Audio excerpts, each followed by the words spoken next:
Nii, tere jälle. Olen siin Donau ääres, seekord juba siis Austrias. Siin taga on päris korralik laevaliiklus hetkel. Siin läheb üks selline reisilaev, aga on ka igasuguseid kaubalaevasid ja iga peaaegu 10-15 minuti tagant teatud kellaaegadel nad siin lähevad. Mis ma oskan siis Slovakkia kohta öelda, mis puudutab bussiga reisimist, et seal Poola pool oli päris lihtne neid kohti leida nii-öelda seal kõrgtatrates, aga mida rohkem nende suusakurortide poole, seda rohkem on nad selle peale mõelnud, et inimene ikkagi igal võimalusel selle ööbimise eest maksaks. Ja seal üks päev oligi niimoodi, et lihtsalt tiirutasime ümber järve mingisugune 1,5 tundi ja üheski kohas ei leidnud sellist mõnusat ööbimiskohta, kas oli siis liiklusmärk nii-öelda Telliskivi ees või oli lihtsalt selline, ma ei tea, kas sodi täis, aga selline, ei tundunud õige, mudane järve kallas ja nii edasi. Et siis me lõpuks jäime see kiriku juurde ööseks, mis oli okei, selline vihmane päev oli ja pole hullu. Aga nüüd siin Austrias me oleme 2 päeva olnud siin Donau jõe ääres, et suht esimene koht, mis me leidsime ja natukene puhata sellest igapäevasest ööbimiskoha otsimisest on vahelduseks päris hea.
Mis tundub natuke selline võib-olla naljakas teema niivõrd kuivõrd, aga ei saa alahinnata tegelikult seda, et peab ju mugav olema magada ja meil olid ühed padjad, mis me maalt võtsime ja kuidagi lihtsalt nagu kael jäi haigeks ja kuidagi ei olnud nagu sobilikud.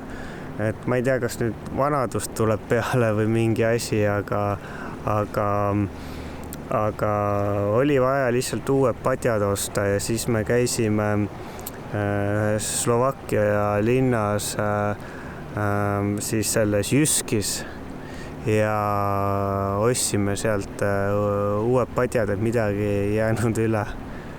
Duši all käimine meil on niimoodi lahendatud, et ma ostsin sellise 5-liitrise aiapritsi, mida siis kasutatakse, ma ei tea, taimede pritsimiseks või midagi sellist ja sellele panime külge lihtsalt siis käsi dušivooliku ja siis pumpad, seal niimoodi laks ja siis sinna tuleb rõhk sisse et ei tohi muidugi liialt täis panna, sellepärast, et siis ei ole seda ruumi. Siin on üks oja. Et ja umbes, mis meil on see keedukann.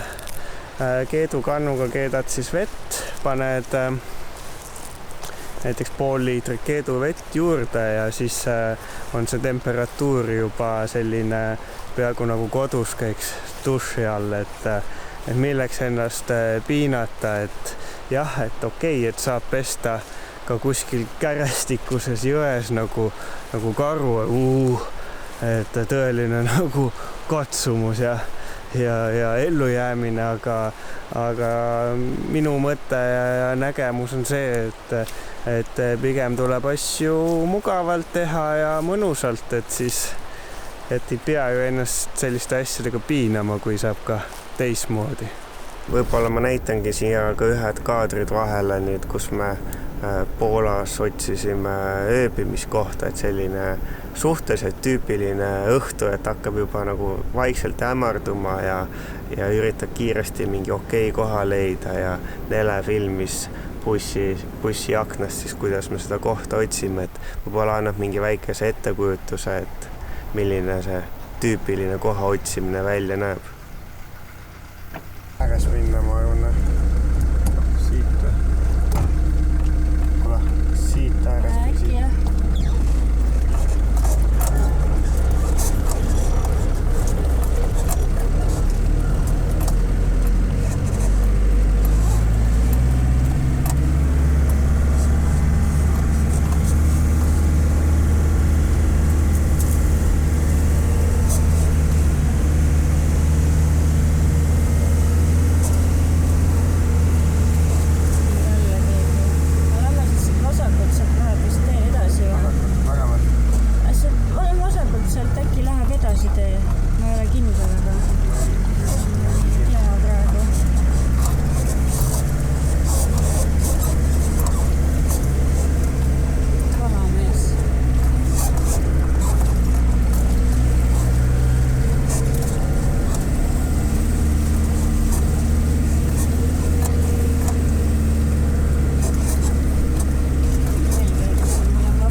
Päris vist meil ei ole point. Võime see nurga taha vaadata, ta siin sõidab veel otsa poole vist üks peale see kurvi.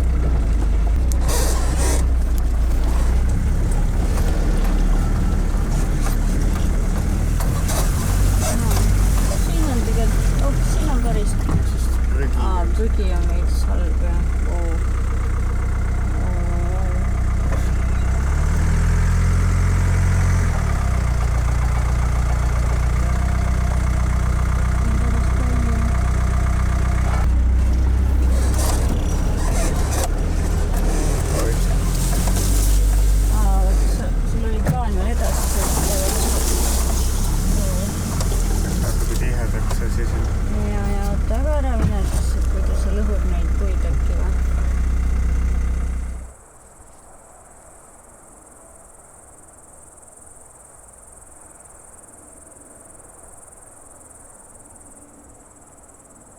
räägiksin natukene, mis vahe on tasulistel kämpimiskohtadel ja siis tasuta kämpimiskohtadel. Et see viimane on see, mida me ise üldiselt teeme, et otsime lihtsalt kuskil mõne koha, kuhu saab ööseks jääda, mis tundub selline, et sisetunne ütleks, et see on okei, et see on selline, et ei ole liiga kahtlane ja looduslikult on ilus ja samas, et me ei peaks kuskilt keelumärkide alt läbi sõitma ja nii edasi, et ühesõnaga neid valikukriteeriumeid on palju, mille järgi seda head kohta valida. Miks ma seda juttu räägin? Sellepärast, et me käisime Austrias esimest korda sellises kohas, kus me maksime raha kämpimise eest. Suur vahe tasuta kämpimisel ja tasulisel kämpimisel. Ja see ei ole üldse see, et kas sul ühes kohas on dušš ja WC ja ühes kohas on turvalisem tunne või ühes kohas on rohkem inimesi, teises kohas on vähem inimesi, vaid ennekõike on see, et millised inimesed seal on. Et kui sa oled, ütleme, sellise suure valge karavaniga, siis on tõenäolisem, et kui sa lähed tasulisse kämpimisse, leiad seal teised samasugused tüübid, kes on nende suurte karavanidega ja sul on nendega rohkem rääkida, et sarnasemate tõekspidamiste ja huvidega inimesed tavaliselt lähevad sarnastesse kohtadesse. Hea näide ongi see, et järgmine päev me läksime sellest samast kohast, võib-olla ütleme 15 minuti kaugusele läksime ühe teise järve äärde, leidsime ühe koha, mis tundus selline, et sinna saab parkida ja see oligi selline huvitav koht, mis oli 2 rajooni või 2 maakonna vahel ja seal oli kuidagi niimoodi, et selline hall ala, kus inimesed olid paatidega, millel ei olnud paadi lubasid. Mis oli ennekõike tore, oli see, et seal tulid ühed inimesed, kellel oli ka samasugune buss nagu meil ja hästi lihtne oli inimestega hakata kohe rääkima ja saime, võiks öelda, endale isegi uued sellised Austria sõbrad. Nimed on siis Andrea ja Ken, mis on selles suhtes naljakas, et kui ma ütlesin, minu nimi on Ken, siis et ahah, tema nimi on Ken, et milline kokkusattumus.